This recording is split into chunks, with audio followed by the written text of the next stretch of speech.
প্রতিদিন সকালে ঘুম থেকে উঠে আমার একটাই চিন্তা মাথায় ঘুরে কিভাবে তাড়াতাড়ি রান্নাবান্না শেষ করব, তারপরে বাচ্চাদের সময় দেব। হ্যালো এভরিওয়ান, আসসালামু আলাইকুম। এখানে দেখতে পাচ্ছেন আমি ব্রকলি আলু দিয়ে একটা তরকারি রান্না করতেছি। আর এখানে কিছু আলু সিদ্ধ করে নিয়েছি, এটা আমি ঝাল ঝাল করে ভর্তা বানাবো। তার জন্য এখানে আমি কয়েকটা শুকনো মরিচ মচমচ করে ভেজে নিয়েছি। এর ফাঁকে আবার দেখতে আসলাম মেয়ে কি করছে। তো মেয়ে দেখেন এখনও ঘুমাচ্ছে। তো আমি ঘুমে থাকতে থাকতেই চেষ্টা করি আমার সব কাজগুলো গুছিয়ে নিতে, কারণ ঘুম থেকে ওঠার পর ওকে আমি সময় দিতে পছন্দ করি, আর ও আমার পাশে পাশে থাকতে অনেক বেশি পছন্দ করে। ছেলে মেয়ে দুইজনেই ঘুমাচ্ছে। ছেলের যেহেতু কলেজ বন্ধ, সেই জন্য ছেলেকেও আর ডাকি নেই, দুই ভাই বোনই ঘুমাচ্ছে। আমি ডাকার পরও একটু তাকিয়ে দেখে আবার ঘুমিয়ে পড়ল।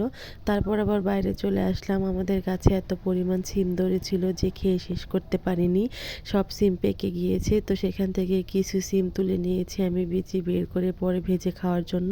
এগুলো আমি রোদে শুকা দিয়ে দিলাম। আর দেখেন আমার গাছে কি সুন্দর একটা ফুল ফুটেছে। রান্নার ফাঁকে ফাঁকে আমি এইসব কাজগুলো শেষ করে আবার রান্নায় চলে আসলাম। এদিকে আমার তরকারিটা হয়ে গিয়েছে। উপর থেকে আমি একটু ধনিয়া পাতা ছড়িয়ে দিয়েছি, কারণ শীতকালে সব তরকারিতে ধনিয়া পাতা দিলে অনেক বেশি ঘ্রাণ আসে, খেতে অনেক বেশি মজা লাগে। এদিকে আমার ছেলে আবার হচ্ছে ব্রকলি খাবে না, তাই ওর জন্য আলাদা করে একটুখানি আলু আর একটা বেগুন কেটে নিয়েছি। ওর জন্য একটুখানি তরকারি রান্না করে দিব। তো এইভাবেই চলে যায় আমার সারাদিন। ধন্যবাদ সবাইকে ভিডিওটি দেখার জন্য। আল্লাহ হাফেজ।